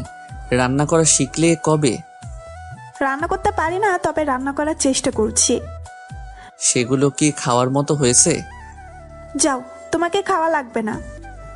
আরে আরে, দেখো আবার রাগ করে। দাও, তাড়াতাড়ি খেতে দাও, খুব ক্ষুধা লাগছে। রিয়া মুখে হাসি নিয়ে খাবার বেড়ে দিল। আমি খাবার মুখে দিয়ে দেখি একটা খাবারেও লবণ হয়নি এবং খুব ঝাল হয়েছে। কেমন হয়েছে? খুব ভালো হয়েছে। তুমি এত ভালো রান্না করতে পারো, তাহলে আগে কেন রান্না করো নাই? সত্যি বলছো তুমি? হ্যাঁ। তারপর রিয়া নিজে খেতে বসলো। এই কি করছো তুমি? কেন আমি খাবো না?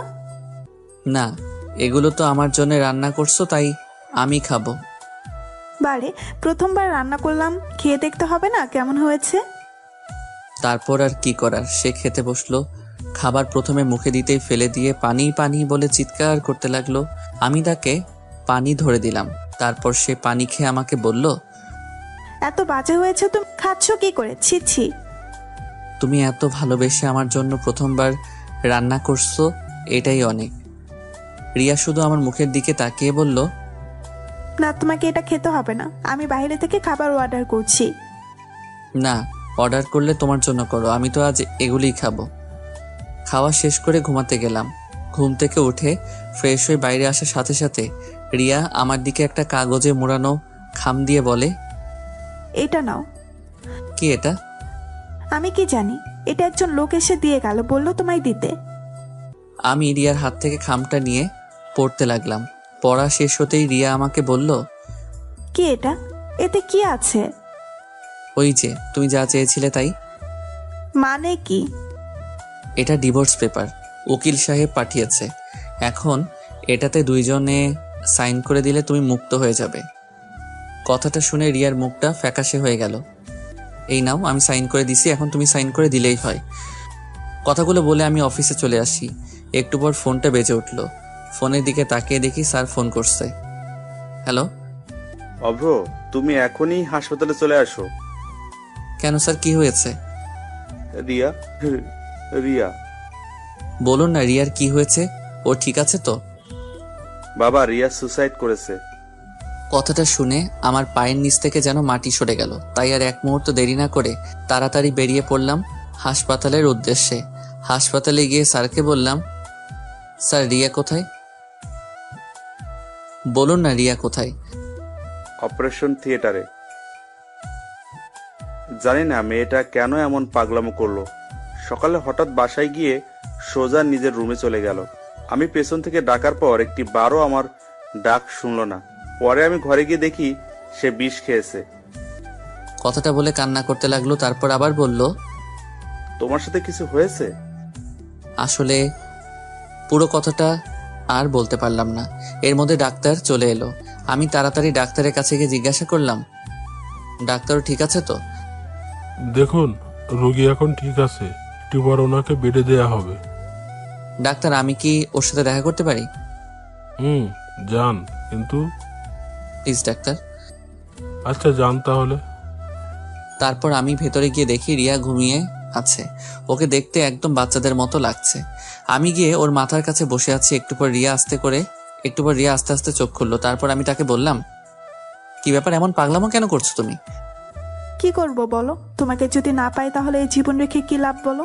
তোমার সাথে যে খারাপ ব্যবহার করেছি, এতে করে তুমি আমাকে কখনো মেনে নিতে পারবে না। তাই বলে তুমি সুইসাইড করবে? কেন বাঁচালে আমাকে? আমি মরে গেলেই তো ভালো হতো। ঠাস করে রিয়ার গালে চড় মারলাম। তুমি আমাকে মারলে? মেরেছি, বেশ করেছে। আমার বউকে আমি মারছি, আর একবার যদি মরার কথা মুখে আনো তাহলে আবার মারবো বলে দিলাম। ভালোবেসে ফেলছি গো তোমায়। এই কয়দিন তোমায় অনেক ভালোবেসে ফেলছি। কথাগুলো আমাকে জড়িয়ে ধরে কেঁদে কেঁদে বলতে লাগলো। আমিও তাকে জড়িয়ে ধরে কেঁদে কেঁদে বললাম, আসলে এটা কোনো দুঃখের কান্না নয়, এটা হচ্ছে আনন্দের কান্না। আমিও যে তোমায় অনেক ভালোবাসি। যেদিন তোমায় প্রথম দেখেছি সেদিন থেকে তোমায় ভালোবেসে ফেলছি। তাহলে ডিভোর্স পেপারে সই করলে কেন? ওটা তো ডিভোর্স পেপার ছিল না। তাহলে? তুমি ভুলে গেছো আজ তোমার জন্মদিন। ওটাতে তোমার জন্মদিনের শুভেচ্ছা কার্ড ছিল, আর তুমি সেটাকে ডিভোর্স পেপার ভেবে সুইসাইড করতে গেছো। তবে রে দুষ্টু, দেখাচ্ছি তোমায় মজা। আরে আরে কি করো, ডাক্তার তোমাকে নড়তে বারণ করছে। তারপর আমি রিয়াকে জড়িয়ে ধরে কপালে ভালোবাসার স্পর্শ এঁকে দিলাম। এর মধ্যে স্যার এসে, আমি কি আসতে পারি? না, এখন কারো আসা যাবে না। আমায় জড়িয়ে ধরে কথাগুলো বলল। এই পাগলি, কি করো, ছাড়ো বলছি। স্যার দেখছে তো। দেখলে দেখুক, আমার স্বামীকে আমি জড়িয়ে ধরছি। ওকে, থাকো তোমরা। 2 দিন পর রিয়াকে নিয়ে বাসায় ফিরলাম। রাতে রিয়াকে বললাম, আমি কি সোফায় শুবো? কি বলো তুমি? সোফায় শুতে চাও? এখনো দাঁড়াও তাহলে। এই বলে আমাকে দৌড়ানি দিল। আমি দৌড় দিয়ে খাটে শুয়ে পড়লাম। রিয়াও আমার বুকে এসে শুয়ে পড়লো। তারপর আমি বললাম, আচ্ছা আমাদের তো বাসরাত হয়নি, চলো না আজ আমরা বাসরাত উদযাপন করি। যাও দুষ্টু কোথাকার।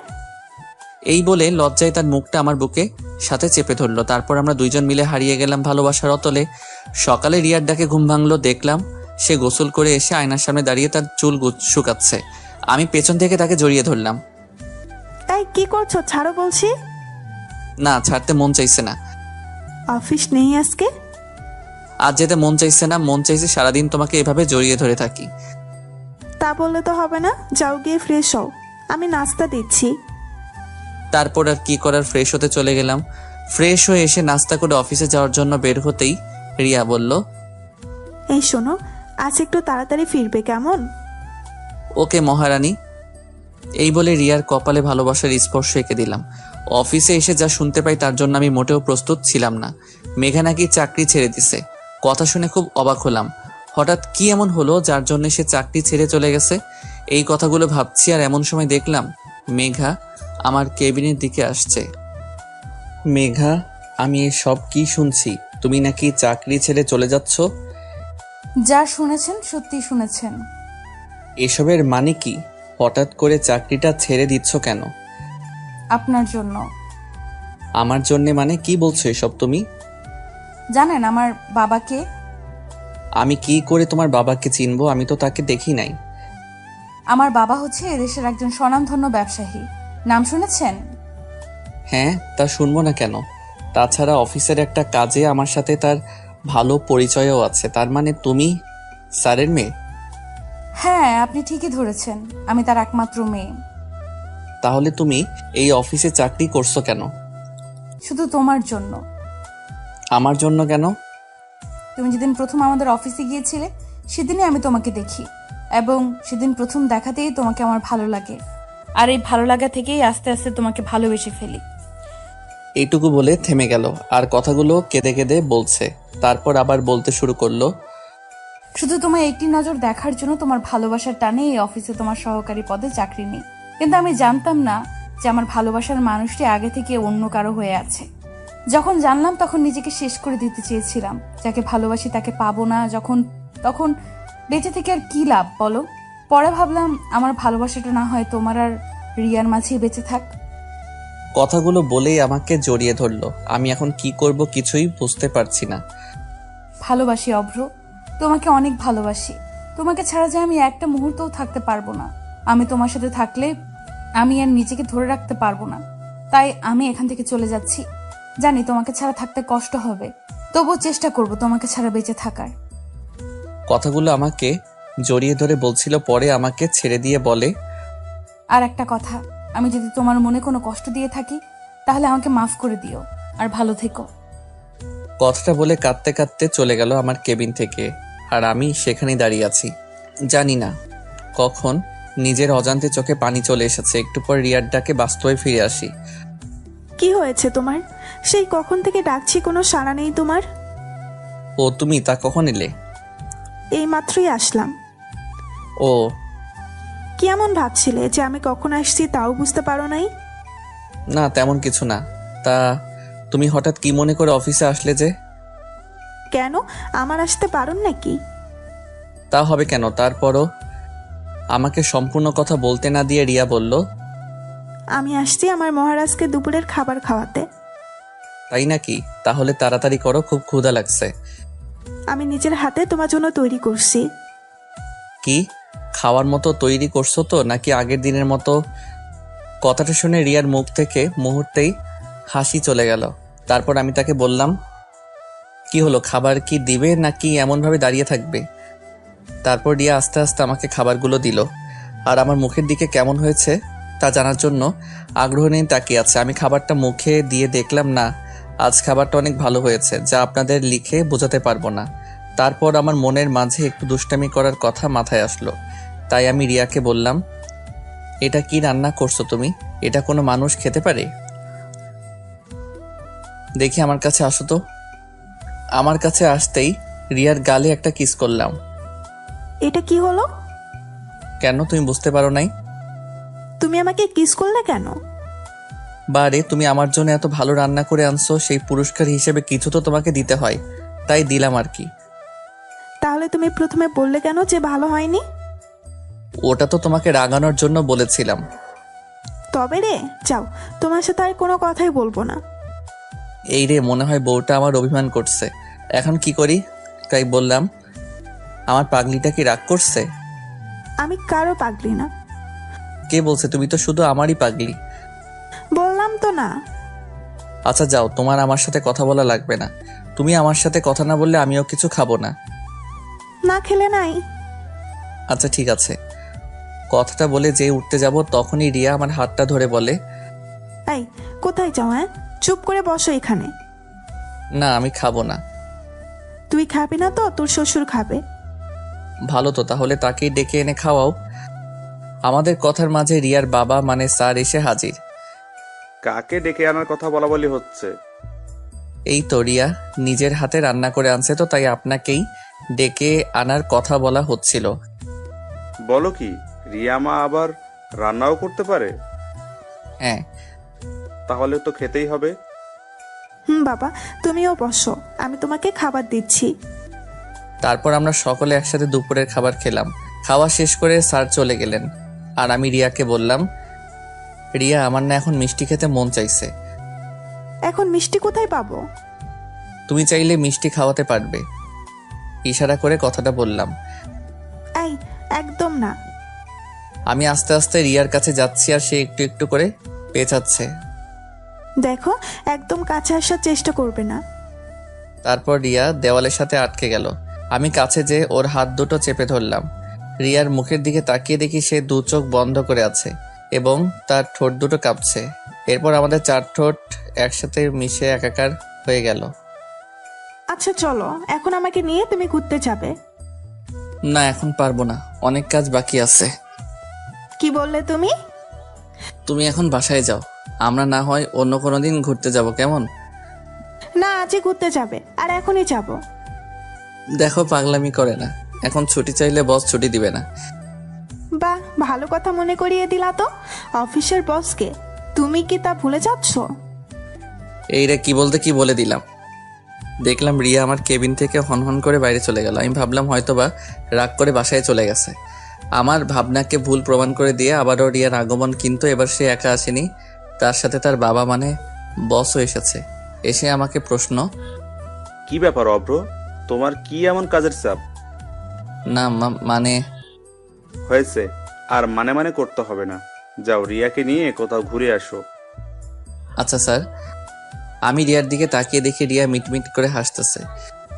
আর শোনো, যত কাজই থাকুক না কেন, আমার রিয়া মা ডাকার সাথে সাথেই চলে যাবে কিন্তু। এই কথা বলে স্যার চলে গেলেন। তারপর রিয়া আমার কাছে এসে বলে, কি এবার যাওয়া যাবে নাকি আবারও বাবাকে ডাকতে হবে? এই না না, ডাকতে হবে না, চলো যাচ্ছি। তারপর আমরা দুইজন অফিসের সামনে দাঁড়িয়ে আছি। যাও, রিক্সা ডাকো। রিয়ার কথা শুনে আমি তার দিকে অবাক হয়ে তাকিয়ে আছি। কি হলো, এমন করে তাকিয়ে আছো কেন? বললাম না রিক্সা ডাকতে। তুমি যাবে রিক্সায়? হ্যাঁ যাব। কেন, কি হয়েছে? তোমার না রিক্সায় উঠতে ভালো লাগে না? এখন ভালো লাগে। তুমি কি ডাকবে নাকি আমিই ডাকবো? এই না না, ডাকছি, তুমি একটু দাঁড়াও। তারপর আমরা দুইজন রিক্সাতে করে একটা পার্কের উদ্দেশ্যে যাচ্ছি, আর রিয়া আমার একটা হাত ধরে কাঁধে মাথা দিয়ে আছে। অফিসের পোশাক পরে কেউ ঘুরতে বের হয়? কেন, কি হয়েছে? এতে আমাকে দেখতে আরো খারাপ লাগছে। আমি তো এটাই চাই। কেন? তুমি যে সুন্দর, তারপর যদি একটু ভালো পোশাক পরে আসো, তাহলে তো সব মেয়েরাই তোমার দিকে তাকিয়ে থাকবে। তার জন্য এই পোশাকে পার্কে যাব? হ্যাঁ যাবে। আর এখন কথা না বলে রিক্সা থেকে নামো। রিক্সা থেকে নেমে আমরা দুইজন পার্কে একটা নির্জন জায়গায় গিয়ে বসি। একটু পর হঠাৎ করে রিয়া উঠে হাঁটা শুরু করলো এবং আমাকে বলল, চলো এখান থেকে। কেন, থাকি না, একটু জায়গাটা কি সুন্দর। তোমার কাছে তো সুন্দর লাগবেই, মেয়েরা যে তোমার দিকে তাকিয়ে আছে, এই জন্য থাকতে চাচ্ছ, তাই না? আরে কোথায় কোন মেয়ে তাকিয়ে আছে? হইছে, আর নাকামো করতে হবে না। কথাটা বলে রিয়া হাঁটতে শুরু করলো, আর আমিও তার পিছু পিছু ছুটছি। আর আমার বউটা কি রাগ করছে? বাহ, আমার বউকে রাগলে এত সুন্দর দেখায় জানতাম না তো। তাহলে আরো আগে এমন রাগাতাম। এবারও রিয়া কিছু বলছে না, চুপ করে শুধু হাঁটতেছে। আমি একটা ছোট বাচ্চাকে দেখে বললাম, এই রিয়া দেখ, বাচ্চাটা কি সুন্দর, একদম কিউটের ডিব্বা। এবার রিয়া দাঁড়ালো, তারপর সেই বাচ্চাটার দিকে তাকিয়ে বলে, সত্যি তোমার বাচ্চা ভালো লাগে? অনেক ভালো লাগে। আমাদেরও এমন একটা কিউট বাচ্চা হবে, তাকে নিয়ে আমরাও এমনভাবে ঘুরতে বের হব, কতই না মজা হবে, তাই না? রিয়ার দিকে তাকিয়ে দেখে সে লজ্জায় পেয়েছে। তারপর ডিনার করে রাতে বাসায় ফিরলাম। কিছুদিন পর, হ্যালো, কোথায় তুমি? কোথায় আবার? অফিসে। এখনই বাসায় আসো, তাড়াতাড়ি, খুবই আর্জেন্ট। কেন, কি হয়েছে? উফ, এত কথা বলো কেন তুমি? আসতে বলছি, আসো। আচ্ছা, আসতেছি। তারপর আমি তাড়াতাড়ি করে বাসায় গেলাম। খুব টেনশন হচ্ছে, কোনো সমস্যা হলো নাকি, আবার কেন এত আর্জেন্ট বাসায় আসতে বললো। বাসায় পৌঁছে দেখি দরজাটা খোলাই আছে। এটা দেখে তো টেনশন আরো বেড়ে গেল। বাসার ভিতরে ঢুকে রিয়াকে খুঁজতে লাগলাম, কিন্তু কোথাও পেলাম না। অনেক খোঁজার পর পাগলিটাকে ছাদের এক কোণায় পেলাম। কি ব্যাপার, আমাকে এত আর্জেন্ট আসতে বলে তুমি এখানে লুকিয়ে আছো? কি হলো, কিছু বলছো না কেন? বলছি আগে চোখ বন্ধ করো। কি এমন কথা বলবে যে চোখ বন্ধ করা লাগবে? আহা করো না, তা না হলে আমার কথাটা বলতে লজ্জা করে। আচ্ছা এই নাও, চোখ বন্ধ করলাম, এবার তো বলো। তারপর রিয়া আমাকে জড়িয়ে ধরে আমার কানের কাছে মুখ এনে বলে, তুমি বাবা হতে চাচ্ছ? কি এত খুশির একটা খবর তুমি আমাকে দেরি করে দিলে? যা, আমার লজ্জা করে না বুঝি। তারপর আমি রিয়াকে কোলে করে নিয়ে সারা ছাদ হাঁটছি। এই ছাড়ো, পড়ে যাবো তো।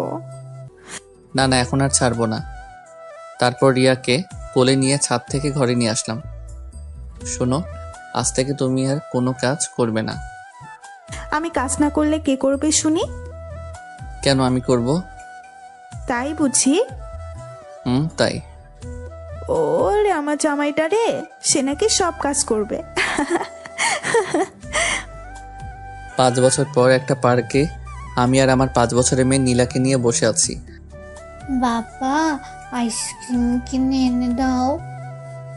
আমার মামুনিটা আইসক্রিম খাবে, আমি এক্ষুনি এনে দিচ্ছি। হ্যাঁ, যাও নিয়ে আসো।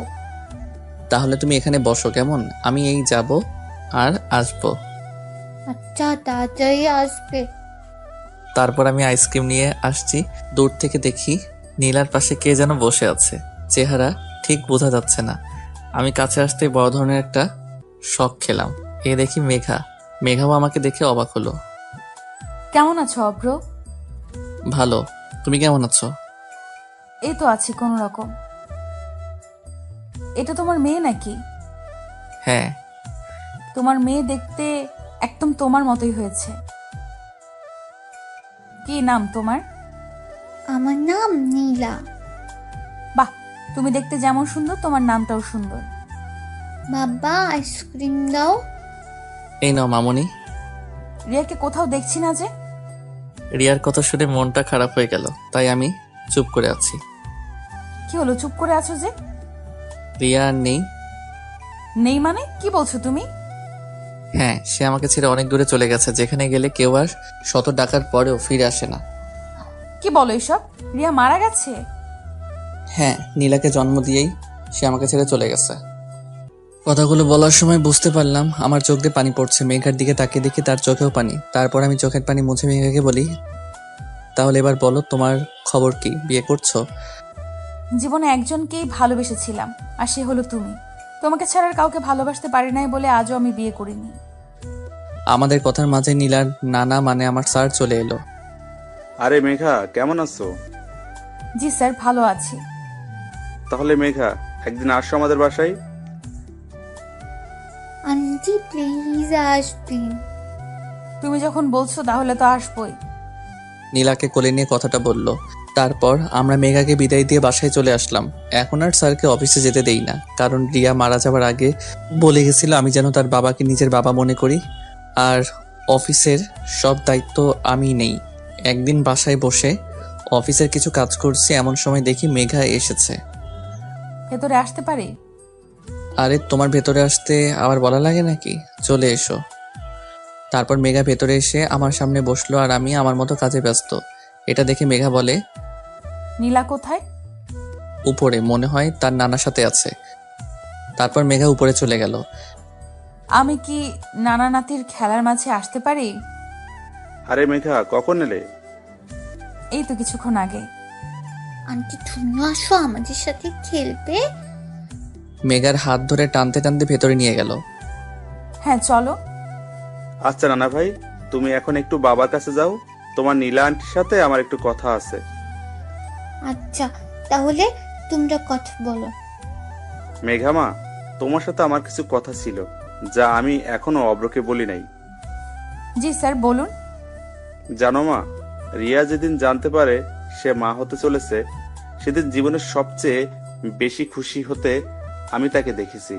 অব্রকে কিছুদিন কাজের জন্য বাইরে যেতে হয়েছে, তাই রিয়াকে আমার বাসায় রেখে আসে। এটুকু বলে থেমে যায়, তারপর আবার বলতে শুরু করে, একদিন সিঁড়ি দিয়ে নামার সময় হঠাৎ পা পিছলে পড়ে যায়। তারপর তাকে হাসপাতালে নিয়ে আসলাম। ব্যথার যন্ত্রণায় ছটফট করতে থাকে আমার মেয়েটা।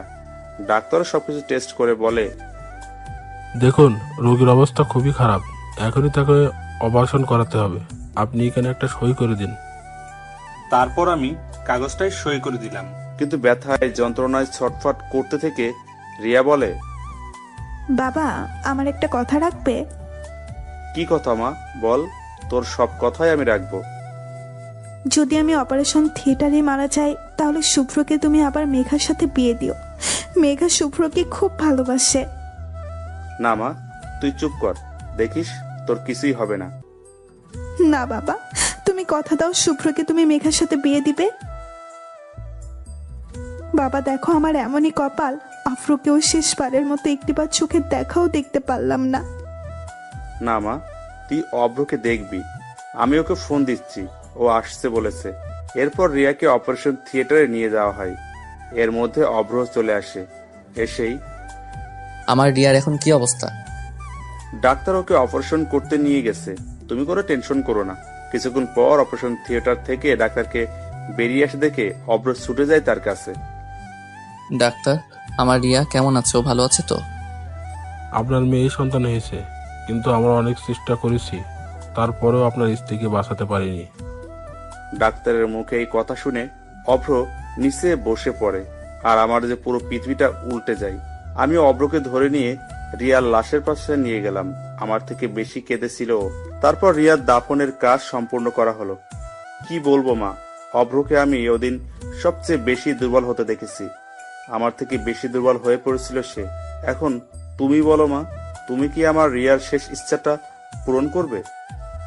হ্যাঁ আমি করব, আমার যে ওর ইচ্ছা পূরণ করতেই হবে। এভাবে মেঘা প্রতিদিন অব্রের বাসায় আসে, আর এই কয়েকদিনে নীলার সাথে তার খুব ভালো সম্পর্ক হয়ে যায়। আচ্ছা নীলা, আমি যদি তোমার মা হই তাহলে কেমন হয়? সত্যি তুমি আমার মা হবে? কি মজা, কি মজা! তাহলে তোমাকে আমি মামুনি বলে ডাকবো। হ্যাঁ ডাকো। মামুনি। এই কথা বলে মেঘাকে জড়িয়ে ধরে। মেঘাও তেমনি নীলাকে জড়িয়ে ধরে। নীলা? ও ঘুমিয়ে গেছে। ও কিছু না খেয়ে ঘুমিয়ে গেল? না, আমি ওকে খাইয়ে দিয়ে ঘুম পাড়িয়ে দিয়েছি। কি বলো, নীলা খেলো? ও তো আমাকে ছাড়া খায় না। যাই হোক, চলো তোমায় বাসায় দিয়ে আসি। তারপর মেঘাকে তার বাসায় দিয়ে আসলাম। কিছুদিন হলো মেঘা আর আমাদের বাসায় আসছে না। এর ভিতর নীলার কান্নার আওয়াজ শুনতে পেলাম। কি ব্যাপার, আমার পরীটা কান্না করছে কেন? দেখো না বাবা, মামুনি কয়েকদিন ধরে ফোন ধরছে না। কে তোমার মামুনি? আমি আমার মেঘা মামুনির কথা বলছি। সে তোমার মামুনি হয় না। চলো নাস্তা করবে। সকালে কিছু খাওনি তোমরা? না, সে আমার মামুনি হয়। আর তুমি আমার মামুনিকে আমার কাছে এনে দাও, নাহলে আমি কিচ্ছু খাবো না। এই কথা বলে কান্না করতে করতে রুমে চলে গেল। আমি পড়ে গেলাম মহা বিপদে। এখন আমি কি করব কিছু বুঝতে পারছি না। এসব ভাবতে ভাবতে অফিসে চলে গেলাম। রাতে বাসায় এসে শুনি নীলা এখনো কিছু খায় নাই। নীলা, মা চলো কিছু খেয়ে নিবে। না, আগে তুমি মামুনিকে এনে দাও। বলছি না তুমি চলো খেতে, একদম বাচ্চাদের মতো করবে না। না না, আমি কিচ্ছু খাবো না। নীলাকে একটা চড় মারলাম।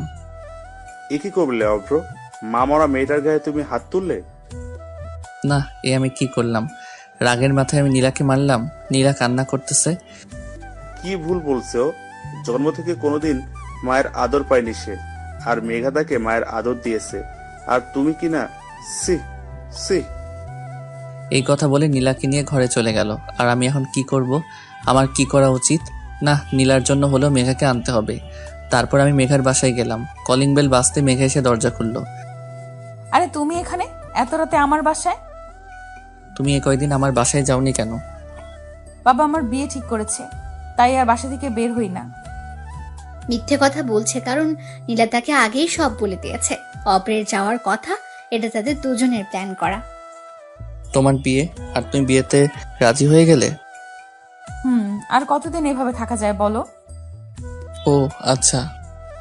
বলে চলে আসতে গিয়ে আবার মেঘাকে বললাম, তোমার সাথে আমার কিছু কথা আছে।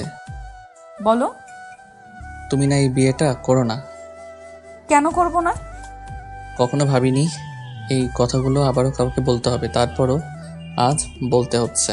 নীলা চাই তার জন্য আমি মা নিয়ে আসি, কিন্তু সে মা হিসেবে তোমাকে চেয়েছে, তাই হবে কি তুমি আমার নীলার মা? হবে কি তুমি আমার বাকি জীবন পথ চলার সাথী? হবে কি তুমি আমার? পুরো কথা বলতে না দিয়ে মেঘা কান্না করতে করতে আমাকে জড়িয়ে ধরে। হ্যাঁ, আমি হতে চাই তোমাদের দুজনের সুখ দুঃখের সাথী। তারপর পেছন থেকে জোরে হাততালির আওয়াজ শুনতে পাই। পেছন ফিরে দেখি নীলা আর স্যার মানে মেঘার বাবা দাঁড়িয়ে আছে। মেঘা লজ্জা পেয়ে আমাকে ছেড়ে দিল আর নীলা দৌড়ে আমাদের দিকে আসছে, এসে আমাদের দুজনকে জড়িয়ে ধরলো। তাহলে বিয়ের কাজটা আজকেই সেরে নেওয়া যাক। তারপর কাজী অফিসে গিয়ে আমার আর মেঘার বিয়ে হলো। বাসর ঘরে ঢুকে দেখি মেঘা ঘোমটা দিয়ে বসে আছে। আমি তার পাশে গিয়ে বসলাম। একটু পর দরজায় শব্দ হলো, তাই আমি গিয়ে দরজাটা খুলে দিলাম। দরজা খুলতে নীলা দৌড় দিয়ে রুমে প্রবেশ করলো। এসেই, মামুনি, আমিও তোমার সাথে ঘুমাবো। হ্যাঁ মা, তুমি আজ আমাদের সাথেই ঘুমাবে। বাবা, তুমি এ পাশে ঘুমাও, আর মামুনি তুমি এ পাশে ঘুমাও। আমি তোমাদের মাঝখানে ঘুমাবো। ওকে আমার প্রিন্সেস। তারপর আমার আর মেঘার মাঝে শুয়ে পড়ে নীলা। এইভাবে খুব ভালোভাবে চলছে আমাদের সংসার।